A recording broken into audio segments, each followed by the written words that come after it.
Benjamin, un match difficile avec des conditions climatiques exécrables et vous l'avez emporté en deuxième période.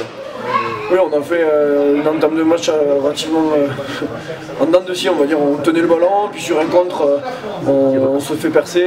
Et derrière, première incursion occitane dans notre camp et on prend un essai sur un mal porté. Donc on a su tout au long de la première mi-temps redresser la barre, on va dire, en remettant la main sur le ballon, en les mettant au défi.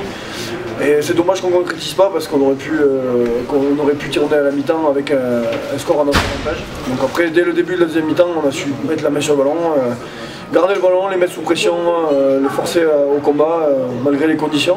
Et on a pu grappiller petit à petit, passer devant au score et tenir le score jusqu'à la fin. Oui, qu'est-ce que vous êtes dit au vestiaire pendant la mi-temps, quand vous êtes rentré mené 5-0?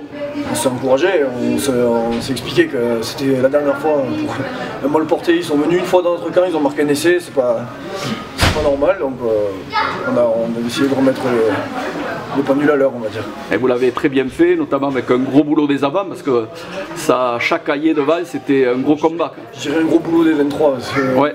Que ce soit les titulaires ou les remplaçants, devant comme derrière, tout le monde a donné de sa personne dans ces conditions-là.